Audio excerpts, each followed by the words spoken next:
Bueno, qué gusto ver que hay tantos médicos que están interesados en venir todavía a aprender algo o a compartir sus experiencias, aunque haya un partido de fútbol. Entonces, pensamos que nada más íbamos a estar nosotras dos, así que me da gusto ver tantos médicos. Vamos a hablarles un poquito de un tema que todo el tiempo hemos tocado desde hace muchísimos años. El primer artículo que salió del adipocito como órgano endocrino tendrá aproximadamente 10 años y a partir de entonces se han hecho muchos estudios nuevos que nos han permitido saber un poco más sobre lo que es la función metabólica. ¿Para dónde le cambio esta? ¿Para dónde lo dirijo? Porque allá. Muy bien. ¿Quién sabe para dónde? ¿Por qué es importante hablar de la obesidad? Bueno, pues sabemos que actualmente la obesidad en México representa nuestro principal problema de salud pública. Más o menos mata como 130,000 mexicanos al año y no me dejarán mentir, ustedes verán en sus consultas que la mayor parte de enfermedades que tenemos actualmente, diabetes, hipertensión, enfermedades cardiovasculares, son secundarias a la obesidad. ¿Y qué es lo peor? Que bueno, pues la obesidad ha aumentado de una forma desproporcionada en los últimos años. México es el principal país que tiene la mayor tasa de crecimiento de obesidad, sobre todo infantil, a nivel mundial. Lo peor no es eso, tan solo en la población médica, en lo que es el sector salud, tenemos mayor prevalencia de obesidad que en el resto de la población. Yo sé que aquí no, eso no sucede en este congreso, pero más o menos para que se den una idea, los estudios que ha hecho el Instituto Mexicano del Seguro Social, más del 80% del personal de salud en México tiene problemas serios de sobrepeso y obesidad. Entonces yo creo que es importante pensar por qué las estrategias del gobierno y de nosotros como médicos no están funcionando, no solamente en la población, ni siquiera funcionan en el sector salud. En nosotros los médicos que sabemos cuál es el impacto de la obesidad en todo. Y bueno, sabemos que además, a pesar de que ahorita ya se mueren muchos, más o menos como para el 2030 se van a morir más del doble de personas. Y bueno, ¿y por qué no hemos encontrado pues una cura o no hemos encontrado una solución real para la obesidad? Pues porque tiene muchísimos factores involucrados. Sabemos que hay factores socioeconómicos, factores culturales, tenemos factores metabólicos y endocrinos muy importantes involucrados, el número de embarazos es importante también, factores nutricionales, sabemos que en nuestra población no solamente tenemos problemas de obesidad, sino que en algunos estados de la República coexisten desnutrición con obesidad. ¿Por qué tenemos muchas mujeres embarazadas, desnutridas, con muy mala alimentación durante el embarazo y que después va a traer problemas metabólicos muy serios a estos niños? Por supuesto que tenemos factores genéticos y bueno, sedentarismo por supuesto y estilo de vida. Sabemos que hay muchos componentes o muchos factores que se involucran y cada uno de estos tiene un peso importante o cierto porcentaje. Al final, pues sabemos que nos va a llevar a muchos efectos secundarios, fertilidad reducida, litiasis, diferentes grados de intolerancia a la glucosa, desde glucosas alteradas en ayunos, intolerancia a la glucosa, hasta diabetes mellitus y por supuesto complicaciones de la diabetes. Infartos, dislipidemias, hipertensión, enfermedades vasculares cerebrales. Es por eso que es importante siempre seguir hablando de obesidad y sobre todo no solamente enfocarnos en lo que es la parte teórica, sino cada una de estas partes teóricas debe de tener una aplicación que nosotros como médicos podamos dar para ayudar a nuestros pacientes. En cuanto a la genética de obesidad, ¿qué sabemos? ¿Y por qué es poco alentador el futuro aquí en nuestro país?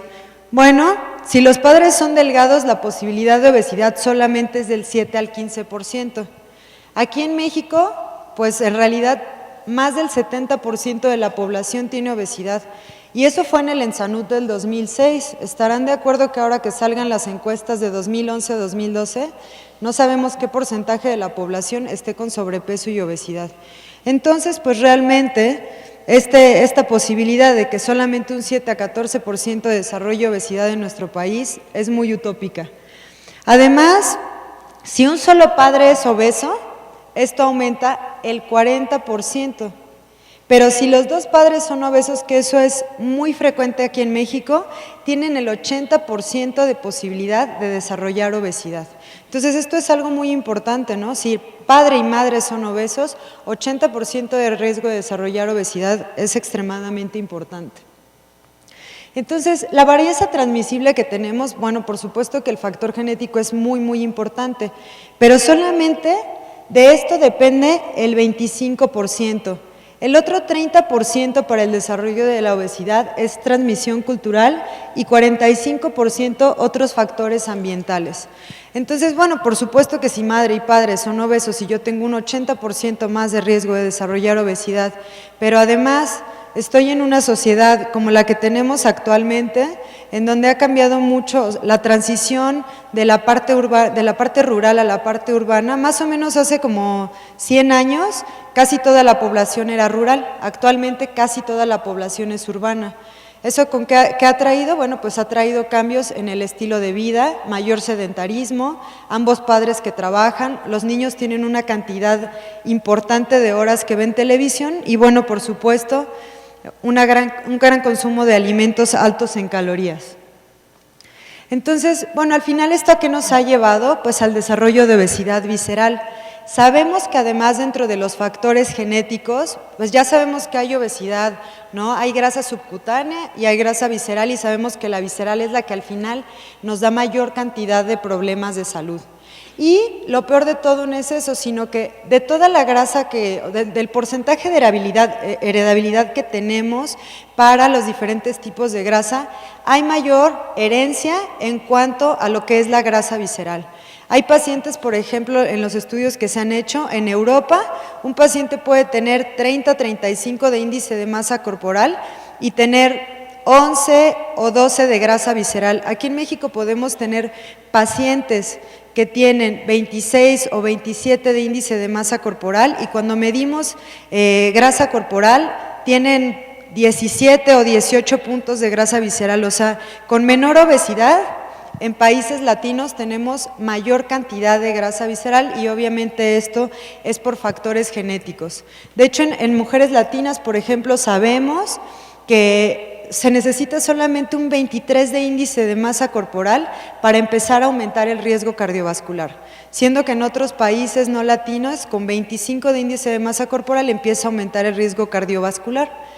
Y no solamente esto, acuérdense que hace algunos años la Clínica Mayo sacó un reporte de que no era ya tan importante el índice de masa corporal, sino lo importante es el porcentaje de grasa que tenemos en el cuerpo y ahora lo llamamos así, obesidad metabólica. Podemos tener un paciente con un índice de masa corporal totalmente adecuado, 23, 22 de índice de masa corporal, pero al medir su porcentaje de grasa es muy elevado.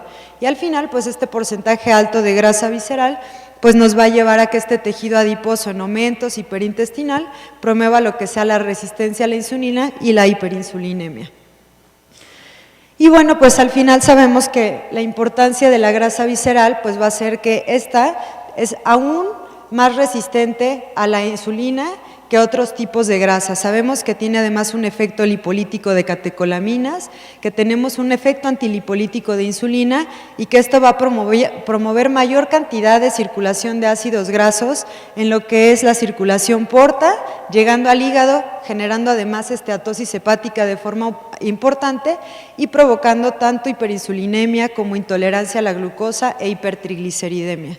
Entonces, bueno, pues sabemos además que ahora la esteatosis hepática es un componente muy importante de lo que es el síndrome metabólico y por eso es que es importante hablar de lo que es la grasa visceral.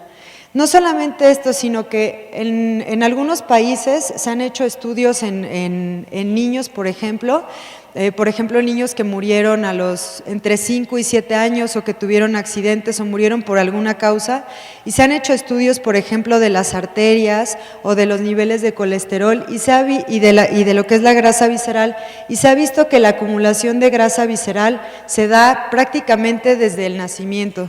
O sea, realmente estos niños, desde que empiezan la parte de de ablactación ya empiezan con problemas metabólicos. O sea, no tenemos que esperar a que alguien sea adulto para empezar a intervenir en los procesos de salud para evitar más adelante que tenga obesidad y factores y comorbilidades. Sabemos actualmente que desde que nacen los niños, desde antes, desde los factores nutricionales maternos, empezamos con problemas para el desarrollo de obesidad visceral. Entonces, bueno, sabemos que la grasa visceral va a resultar en resistencia a la insulina, que el incremento del flujo al hígado va a disminuir además la captación de insulina, provocando problemas metabólicos importantes. ¿Y dónde empieza todo esto? Bueno, pues todo empieza desde un desbalance energético que vamos a tener secundario a lo que es el gasto de energía y la toma de alimentos. Sabemos siempre que si tenemos un mayor consumo calórico al gasto energético, vamos a tener alteraciones de la termogénesis y vamos a tener alteraciones en todo lo que es el eje hambre-saciedad y por supuesto esto nos va a llevar a una alteración metabólica con disregulación. Hace algunos años todavía se empezaron a hacer estudios porque se creía, no sé si recordarán, hace miles de años que todavía se creía que los adultos ya no teníamos grasa parda, ¿no? Que solamente teníamos grasa blanca. Entonces, bueno, se hicieron algunos estudios con fluorodesoxiglucosa y PET sometiendo a los pacientes a cámaras frías y entonces, bueno, se dieron cuenta que nosotros aún tenemos tejido metabólicamente activo de lo que es el tejido pardo y este tejido adiposo que es metabólicamente activo, tanto el pardo como el blanco, es el que al final va a hacer todo lo que es el balance metabólico y la regulación metabólica en el cuerpo.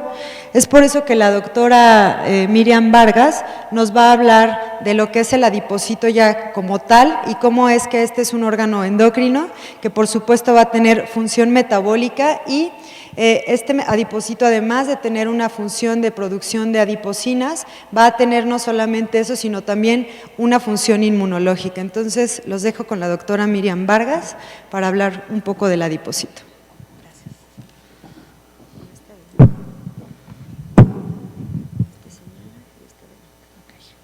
Buenos días. Bueno, pues como ya comentaba la doctora Mercado, la verdad es que en las últimas décadas ha cambiado mucho el concepto que se tenía acerca del tejido adiposo. Anteriormente incluso se consideraba únicamente como un reservorio de energía, pero ahora con todos los estudios que se han realizado y con este creciente interés acerca de los productos de secreción del tejido adiposo, pues bueno, han cambiado muchos conceptos. Ahora sabemos que el tejido adiposo es un tejido metabólicamente activo que tiene una secreción importante de varios factores, entre ellos hormonas, factores quimiotácticos moleculares, factores inflamatorios o citocinas inflamatorias y algunas otras proteínas que ejercen efectos sobre la fisiopatología de la obesidad. El conocer estos efectos que hacen o que producen todos estos productos de secreción nos ayuda a entender toda la fisiopatología de la obesidad y por qué es que cierto tipo de grasa, como lo que comentaba la doctora Mercado, es mucho más dañina la acumulación de este tipo de grasa y esto tiene una respuesta obviamente a los factores genéticos, causa un efecto deleterio en cuanto al desarrollo de comorbilidades que se acompañan de la obesidad. Bueno, para empezar sabemos que también el tejido se divide en cuanto a función en tejido pardo, que como también lo mencionó la doctora, bueno, antes creíamos que nada más se encontraba en niños alrededor de la silueta cardíaca, alrededor de los grandes vasos y que bueno, si bien no desaparece completamente, sí va disminuyendo conforme pasan los años y prácticamente en los últimos años se ubica en pocos sitios, ¿no? Pero este tejido es metabólicamente activo. El tejido adiposo blanco se divide en tejido subcutáneo y tejido blanco visceral y esta división también tiene que ver mucho en cuanto a su secreción funcional. Vamos a ver aquí en esta tabla cuáles son los productos de secreción de predominio del tejido subcutáneo, cual le confiere ciertas características funcionales. El tejido subcutáneo, sobre todo, tiene una secreción importante de leptina y adiponectina y factor de necrosis tumoral alfa. Aparte de estos productos de secreción, tiene un efecto una respuesta mucho mayor al efecto antilipolítico de la insulina. Recordaremos que la insulina ejerce un efecto inhibitorio de la lipasa sensible a hormonas para la lipólisis, ¿no? Bueno, este tejido es mucho más sensible a este efecto antilipolítico. También tiene mucho más afinidad por el receptor a la insulina y hay expresiones de IRS y de pipargama de manera mucho más importante a nivel de este tejido, lo cual también le confiere algunas características que vamos a mencionar más adelante. En cuanto al tejido visceral, sabemos que los productos de secreción del tejido visceral pues, no son un poco diferentes, sobre todo hay factores inflamatorios como la interleucina 6, el inhibidor del activador de plasminógeno tipo 1, la resistina, pero además de estos productos de secreción, también sabemos que este tejido tiene una gran cantidad de receptores andrógenos y de receptores a glucocorticoides, además de que tiene una respuesta lipolítica al efecto de las catecolaminas mucho más importante, lo cual hace que este tejido sea mucho más propenso a liberar ácidos grasos libres y le va también a conferir esta propiedad pues, mucho más deletérea para el resto de los órganos, porque esta liberación de ácidos grasos libres va a producir una resistencia a la insulina tanto a nivel periférico como a nivel hepático. También se sabe que la grasa visceral tiene una gran expresión de esta enzima 11-beta hidroxideshidrogenasa, esteroide deshidrogenasa tipo 1, la cual va a convertir del esteroide no activo cortisona al esteroide activo cortisol y obviamente con respuesta a todos los efectos deleterios que sabemos que tienen los altos niveles de cortisol, además de que se están expresando más los receptores como ya lo habíamos mencionado. Y vamos a empezar hablando de, bueno, la adipoquina que más conocemos, que se ha descrito fue de la primera que se ha descrito en el año del 94 y pues es la que más se ha estudiado, ¿no? Sabemos que, bueno, mencionamos que es secretada en mayor cantidad por el tejido subcutáneo. Se describió a partir del gen OB en el ratón genéticamente obeso OB.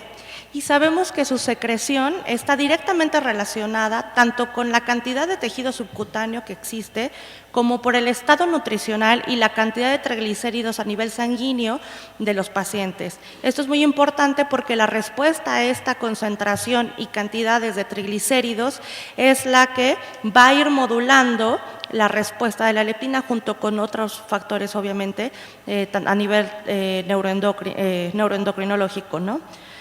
Algunas observaciones que se han hecho en estudios experimentales es que, bueno, sabemos que las mujeres tienen concentraciones más altas de leptina que los hombres en una relación 3:1.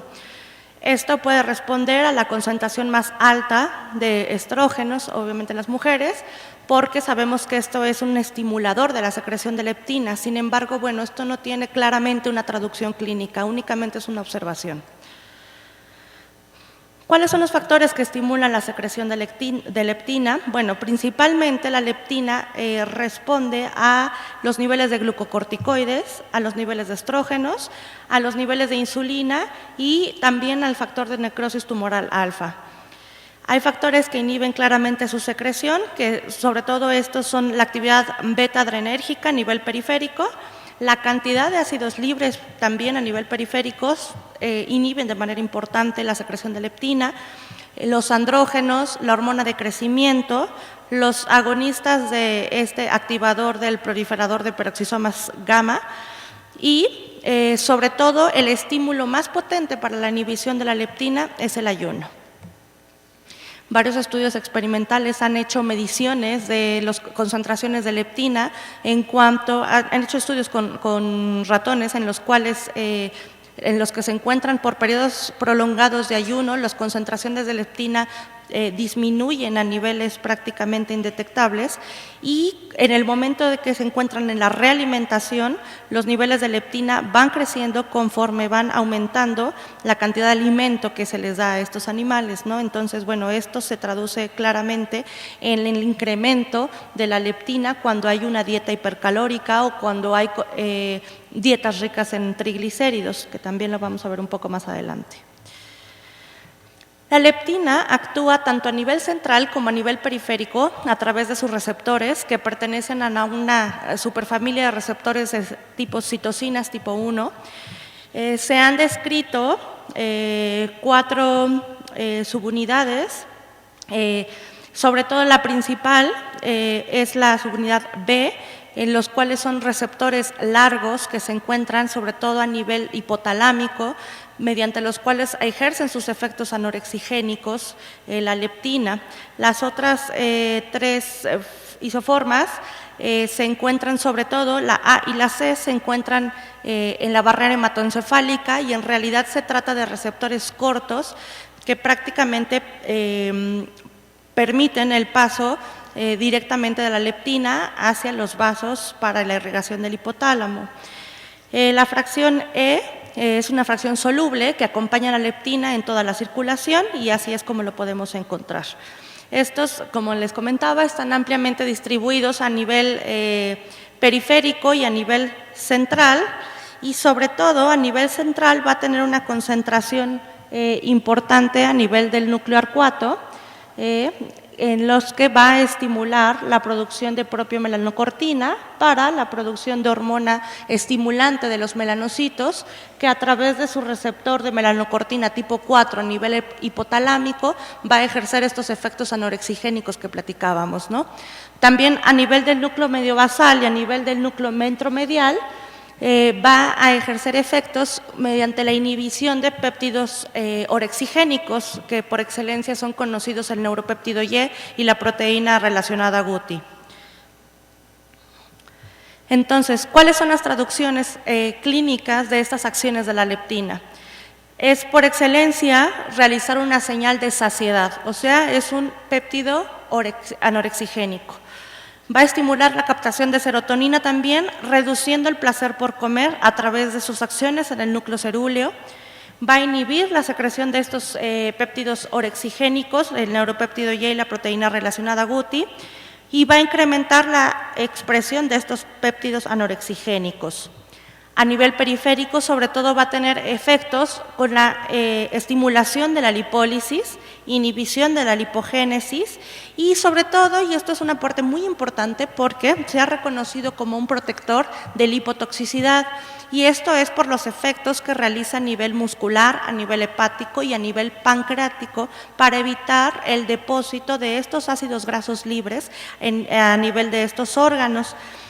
Alrededor de esto, pues se han hecho muchos estudios y hay varias teorías de cómo es que lo realiza y cómo es que se regula la secreción de esta leptina para ejercer este efecto lipoprotector.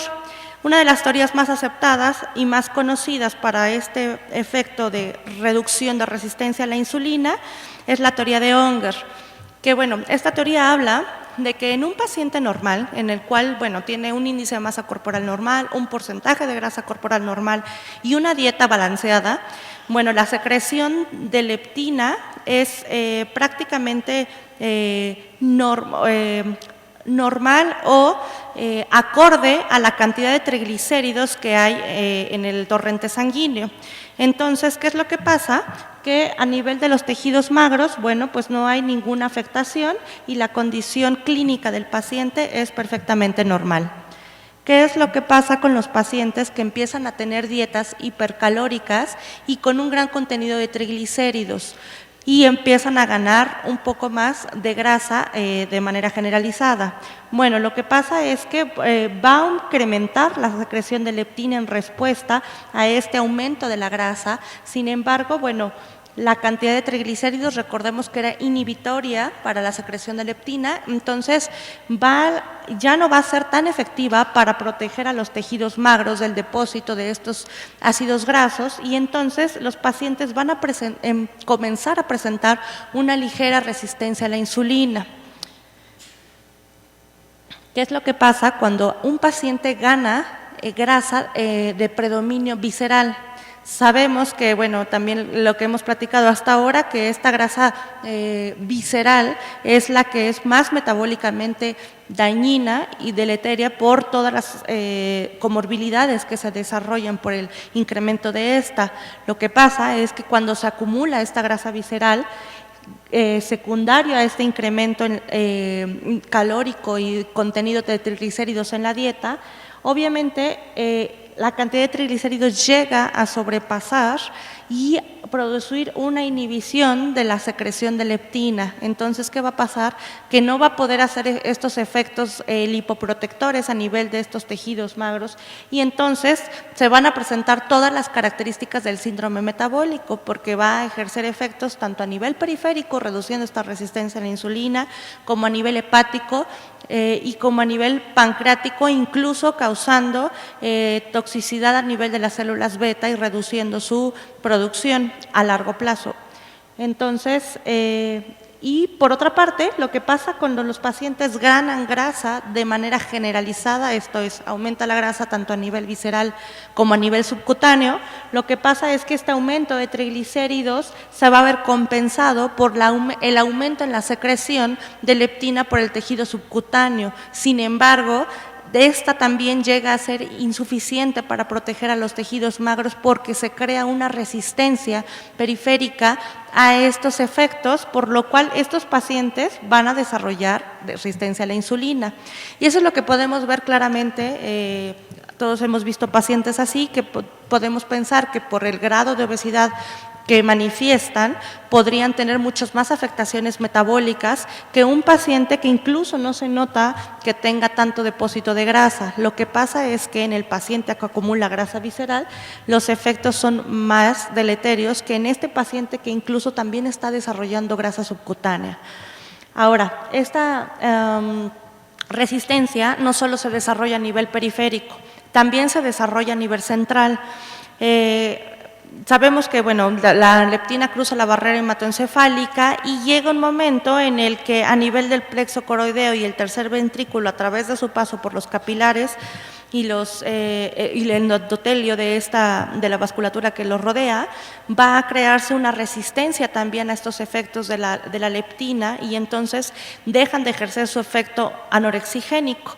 Y esta es la explicación también por qué ese paciente que desarrolló grasa o que depositó grasa de manera generalizada no tiene ese efecto anorexigénico y continúa comiendo a pesar de la cantidad de tejido adiposo, a pesar de la cantidad de triglicéridos que tiene en el torrente sanguíneo, ¿no? Ahora, la segunda adipoquina mejor descrita y más conocida pues es la adiponectina, ¿no? Esta se describió un poco después de la leptina y al principio también se conoció como una proteína relacionada con el complemento debido a su homología con este factor C1q del complemento. Esta está codificada por el gen AMP1 y sabemos que ejerce sus efectos a través de dos tipos de receptores. Tiene un receptor parecido o similar, tiene homología con los receptores acoplados a proteína G, que se llaman adipo R1 y adipo R2, los cuales se encuentran ampliamente distribuidos, sobre todo a nivel periférico, y otro receptor de T-caderina que también se encuentra a nivel muscular. El adipo R1 se encuentra también distribuido ampliamente a nivel hepático y a nivel hepático va a tener ciertas acciones que vamos a mencionar. La adiponectina está ampliamente distribuida en la secreción, de hecho es la adiposina más abundante en la circulación sanguínea. Su expresión tiene una relación inversa con la cantidad de tejido adiposo, con la resistencia a la insulina y con los estados inflamatorios. Se sabe que productos de inflamación como el factor de necrosis tumoral alfa y la interleucina 6 van a disminuir de hecho su secreción. ¿Cuáles son las acciones de la adiponectina? Se sabe que inhibe la secreción o la adhesión de monocitos tanto a células endoteliales como la transformación de macrófagos a células endoteliales. Va a tener un efecto sinérgico con la secreción de leptina, por lo cual estas dos moléculas se conocen como moléculas anorexigénicas y para mejorar la resistencia a la insulina.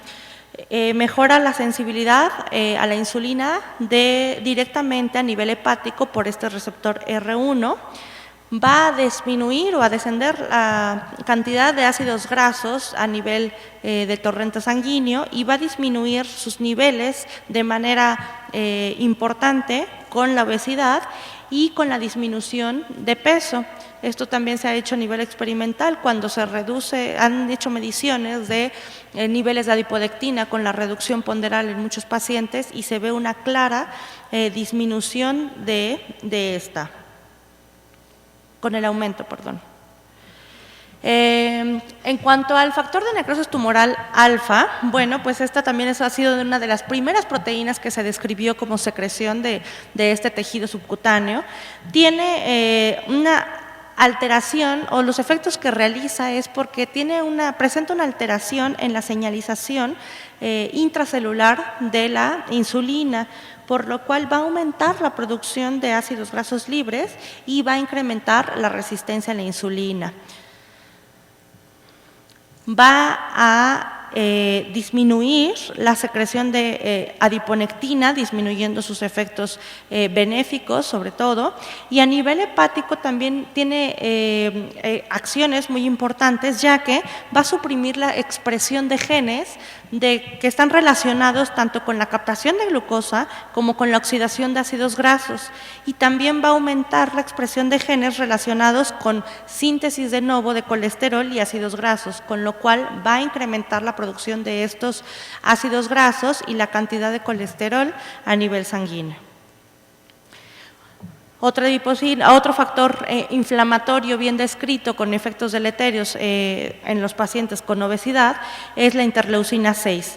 Sabemos que ejerce sus efectos a través de sus receptores y que estos se encuentran distribuidos 2 a 3 veces en mayor cantidad en el tejido visceral que en la grasa subcutánea. Está asociado mucho con la resistencia a la insulina y con estados de obesidad y en diabetes mellitus tipo 2. Se han medido niveles mucho más incrementados en estas patologías y bueno, se sabe que tiene un receptor homólogo al de la leptina y que incluso puede ejercer un efecto de competición con estos receptores, por lo cual disminuye su actividad cuando se encuentra en grandes cantidades, y también va a disminuir la expresión de adiponectina y va a alterar la señalización de igual manera de la insulina a través de la vía de la AMP quinasa. La resistina es otro péptido que está secretado de manera predominante por la grasa visceral y sus incrementos a nivel sanguíneo se han relacionado mucho con el incremento de la ingesta calórica. Se han encontrado niveles elevados también tanto en obesidad como en pacientes con resistencia a la insulina. Esta está secretada no solo por los adipocitos, también está secretada por monocitos y células inmunológicas. Y bueno, el efecto que ejerce esta resistina es que va a aumentar la resistencia a la insulina, y esto es por un efecto directo a nivel hepático. Lo que hace es que incrementa la producción hepática de glucosa, con lo cual comienzan a haber alteraciones en la glucosa de ayuno. Se ha relacionado un aumento de los niveles de resistina con el incremento de la expresión de este PPAR gamma. Y de esto se dieron cuenta cuando estaban haciendo estudios con las tiazolinedionas, porque al darles tratamiento a los pacientes con tiazolinedionas, los pacientes disminuían sus concentraciones de resistina a nivel sanguíneo. Sabemos que estos también, PPAR gamma, están relacionados con la maduración de los adipocitos. Entonces, esta maduración de los adipocitos junto con el incremento de la producción hepática de glucosa por efectos de la resistina y la reducción de la sensibilidad a nivel periférico son las que crearían todos estos efectos deleterios de estas dos acciones. Y esto es lo que pasa, ¿no? Cuando hay un incremento de la cantidad, o cuando hay una obesidad secundaria a un incremento en la dieta, va a producirse una hipertrofia adipositaria y también una hiperplasia adipositaria, que esto es lo más dañino también. Lo que va a hacer esta hipertrofia e hiperplasia adipositaria es que va a producir factores que incrementen a nivel nuclear la producción de proteínas como esta resistina en respuesta a este incremento y a este crecimiento de los adipocitos, y va a ejercer sus efectos que comentamos a nivel hepático y a nivel muscular. El inhibidor del activador de plasminógeno tipo 1, sabemos que es por excelencia un inhibidor de la fibrinolisis y que está implicado tanto en angiogénesis como aterogénesis, creando un mayor riesgo cardiovascular. Está también directamente relacionado con esta cantidad de grasa visceral y se han encontrado niveles muy elevados en obesidad y resistencia a la insulina.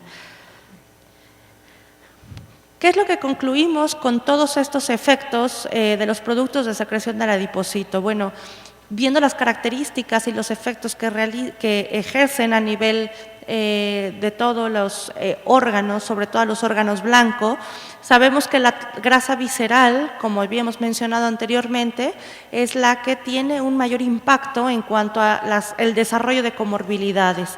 Esta acumulación de grasa visceral y este incremento de la producción de adipoquinas va a producir también efectos sobre incremento en la presión arterial y desarrollo de hipertensión arterial por todos los efectos que hemos mencionado, además de los efectos de los glucocorticoides que también mencionamos, y junto con este producto del inhibidor del activador de plasminógeno, bueno, va a predisponer a los pacientes a un mayor riesgo de aterosclerosis.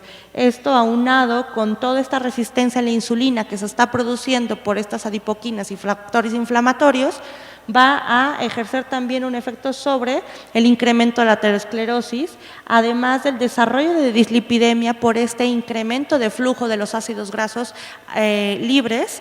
Entonces, estos tres factores que finalmente se desarrollan gracias a este incremento de la grasa visceral van a terminar incrementando el riesgo cardiovascular en nuestros pacientes por la formación de aterosclerosis.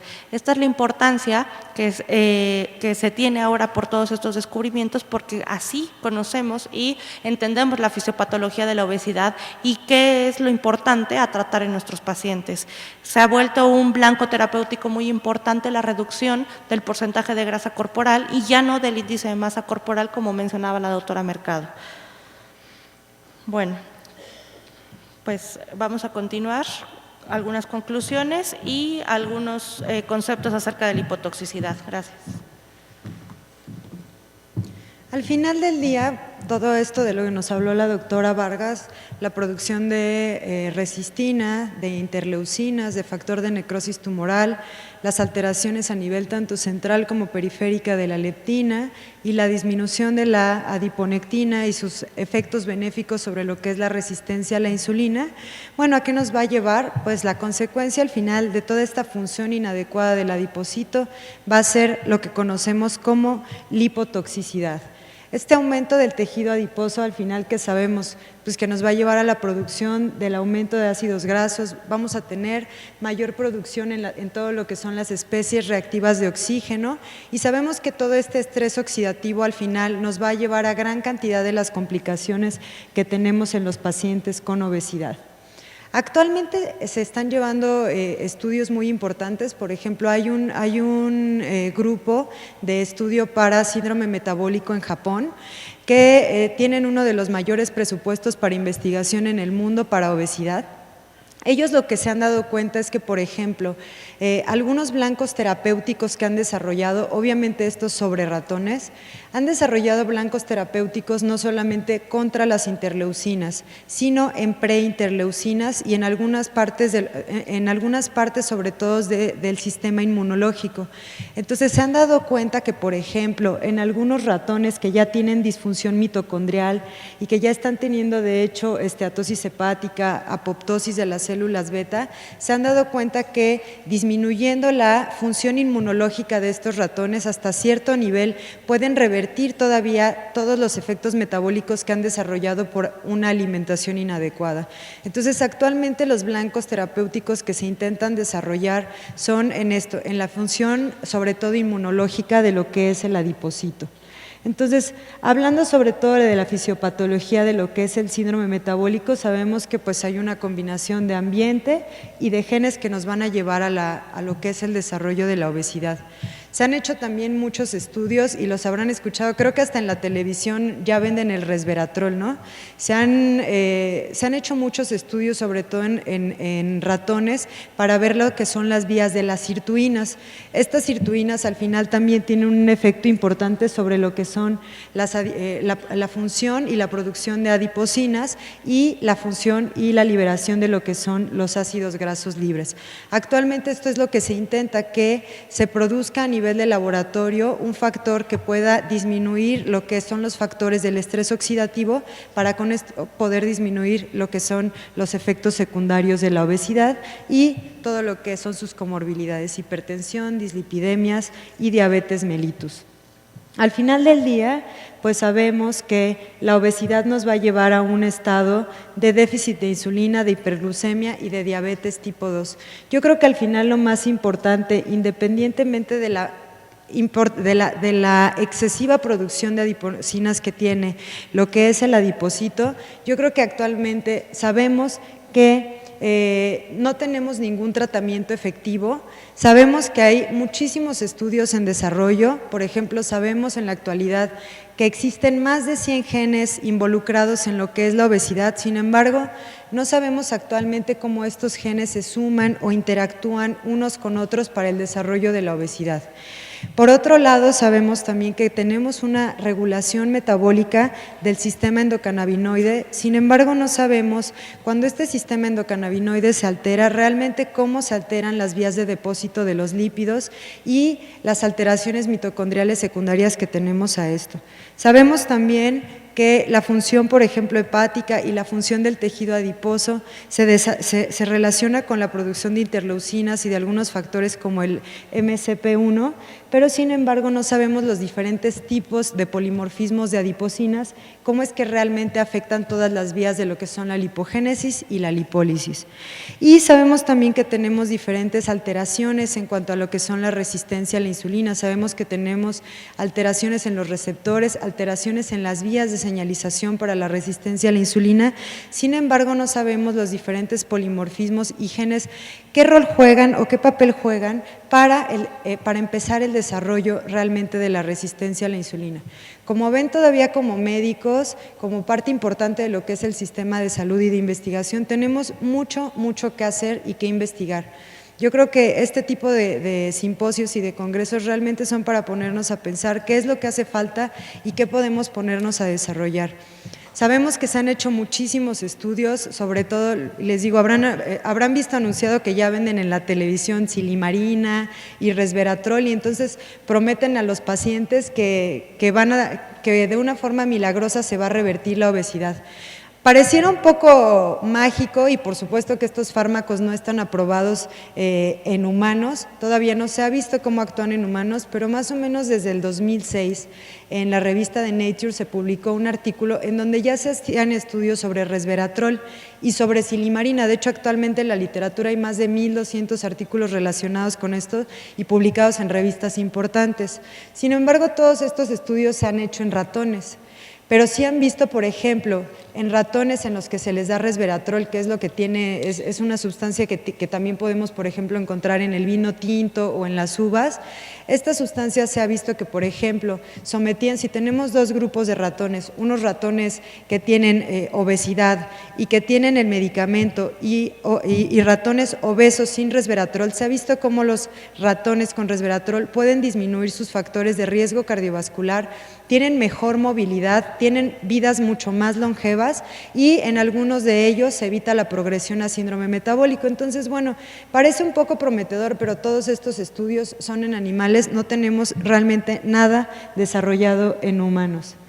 En conclusión, se han retirado fármacos importantes que teníamos para el tratamiento de la obesidad. Sabemos que actualmente no tenemos realmente fármacos aprobados para el uso de la obesidad. Tenemos pocos fármacos como el Orlistat, que al cabo de un año más o menos no disminuyen más del 10% del peso corporal. Si tenemos un paciente de 140 o 150 kilos, bueno, esto es totalmente, o sea, realmente la utilidad es muy poca. No tenemos fármacos, se han invertido millones en investigación en todo el mundo y a pesar de esto todavía no tenemos una respuesta a corto plazo. ¿Con qué nos deja esto? Bueno, que como médicos, independientemente de todo lo que se está invirtiendo en investigación y todo lo que nosotros podemos desarrollar colaborando con algunas investigaciones, al final del día, en estos momentos y en nuestro país, lo único que podemos hacer todavía es prevención. Tomar en cuenta que los pacientes, nuestra necesidad de educar a los pacientes no se han dado cuenta los cambios que ha habido en los últimos años en nuestra alimentación. Realmente el consumo calórico está siendo demasiado alto y el sedentarismo es muy importante. Les decimos a nuestros pacientes, tiene que salir a pasear a su perro aunque sea cuando llegue del trabajo y algunos son muy ocurrentes y hacen este tipo de cosas. Entonces es importante de verdad hacer un cambio de mentalidad en nuestros pacientes, en nosotros mismos como médicos, empezar como sector salud a tener un impacto importante sobre la población, porque como ven no tenemos ni fármacos ni tratamientos efectivos aún.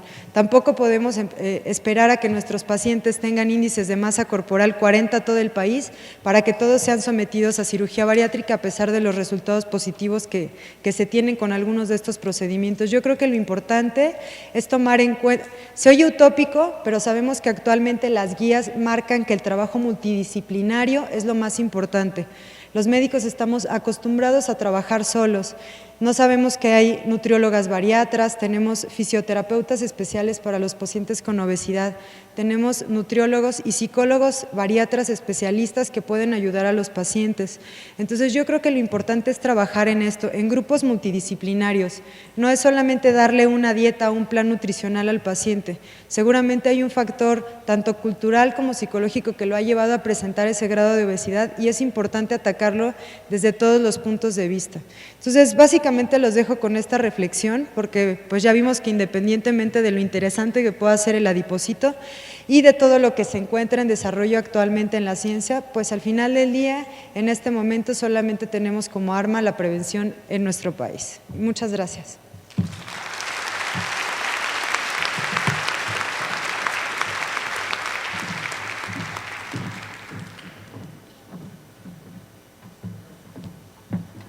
Vamos a dar tiempo para una pregunta, o todo quedó excelentemente entendido. Allá.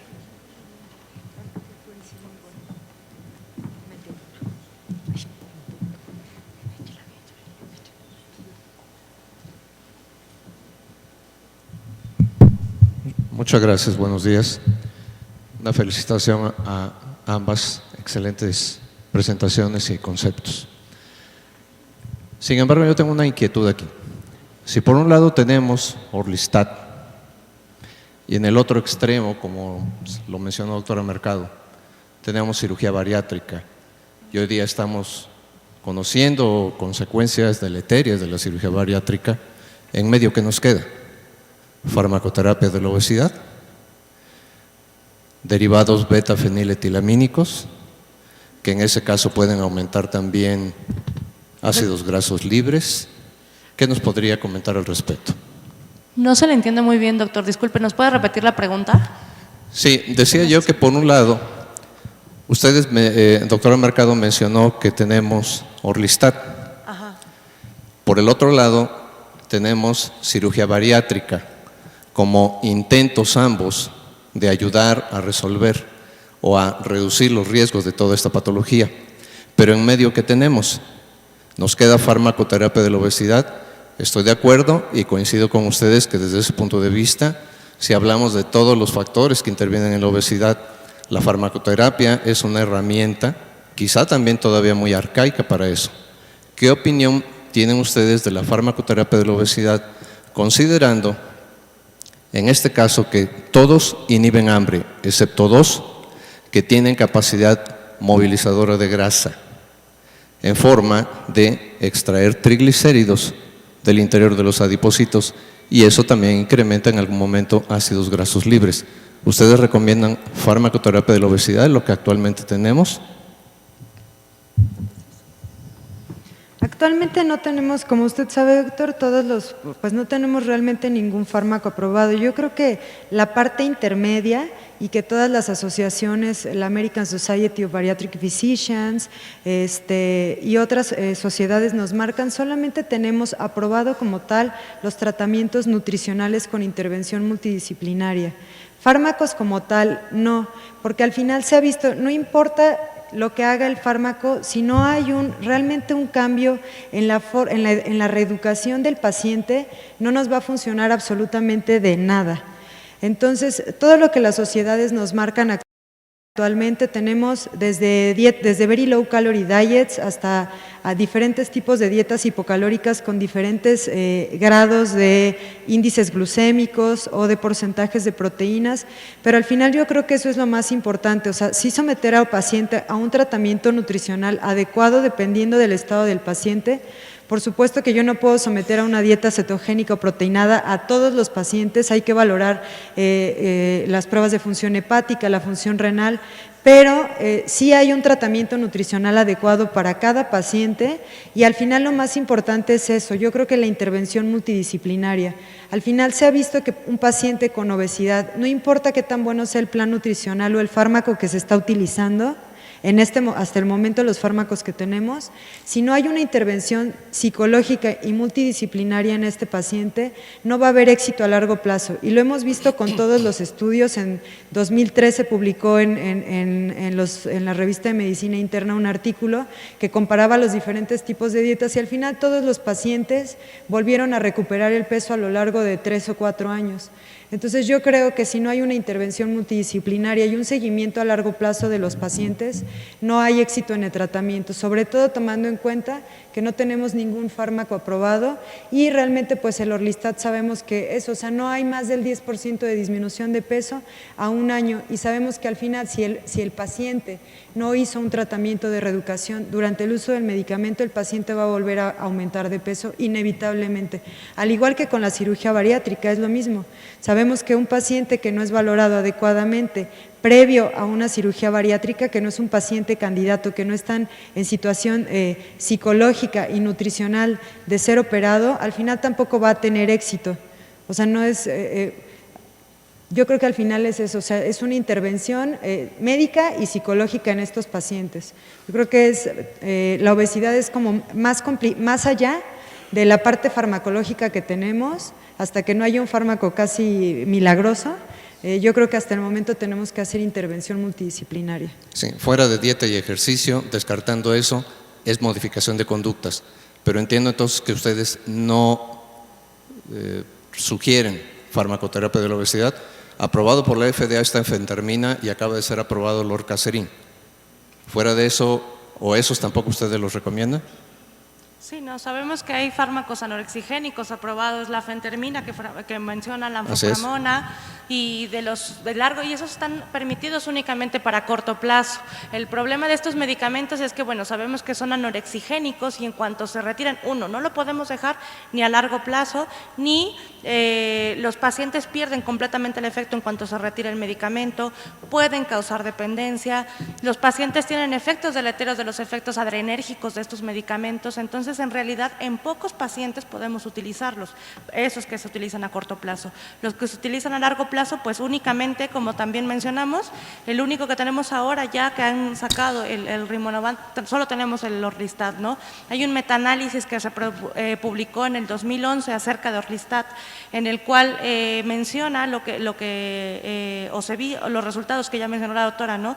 Ni siquiera alcanzan un 10% de pérdida de peso con los efectos adversos porque los pacientes ni siquiera pueden llegar a tomar la dosis máxima para lograr una reducción ponderal porque por los efectos adversos no la toleran.